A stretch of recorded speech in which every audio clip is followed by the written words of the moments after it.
আমার ভাই বলল কেন, আমার বোন বলল কেন? প্রধানমন্ত্রী আছেন না ছাত্র সমাজকে ধ্বংস করার জন্য উনি ওনার রাবার বুলেট টিয়ার শেল আর বিভিন্ন বন্দুক ব্যবহার করতেছে।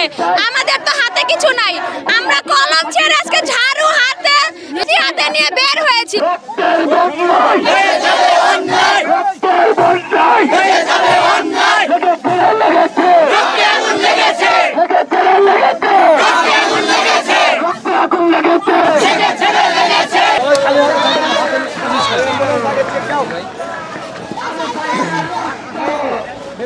আমরা তো হচ্ছে সাধারণ শিক্ষার্থীরা এবং আমাদের সাথে সাধারণ জনগণ আমাদের সাথে এখানে একত্রিত হয়েছে। এখানে ছাত্রলীগ যুবলীগের যে সহিংসতা যারা যে করছে, তারা যে সন্ত্রাসী কার্যক্রম চালাচ্ছে এখানে, আমরা তার বিরুদ্ধে প্রতিবাদ করার জন্য আমরা এখানে মূলত আছি। আর আমাদের দাবি একটাই, আমাদের দফা একটাই, আমরা সোজা সবটা কথা বলতে চাই, শেখ হাসিনা পদত্যাগ করতে হবে।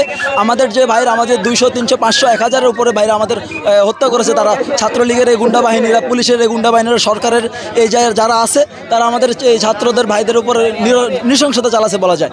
আমরা তার প্রতিবাদ হিসেবে এখানে অবস্থান নিয়েছি।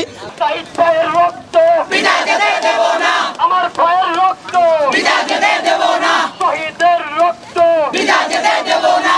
বুকের ভিতর অনেক ঘর, বুক পেতে গুলি কর, বুক পেতে গুলি কর, বুকের ভিতর অনেক ঘর, বুকের ভিতর অনেক ঘর, বুক পেতে গুলি কর। একটা কথা বলতে চাই, স্বৈরাচার প্রধানমন্ত্রী আপনি যে ছাত্র সমাজকে ধ্বংস করার জন্য দেশের সব অস্ত্র শেষ করে ফেলে অন্য দেশের সাথে যুদ্ধ করার সময় অস্ত্র কোথায় পাবেন?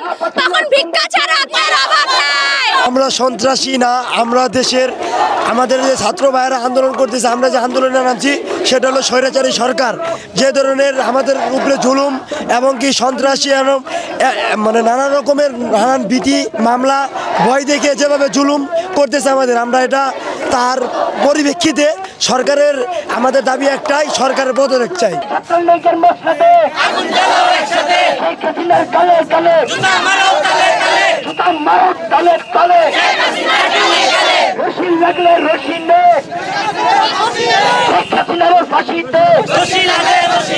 এক দফা এক দাবি, রক্তের বন্যায়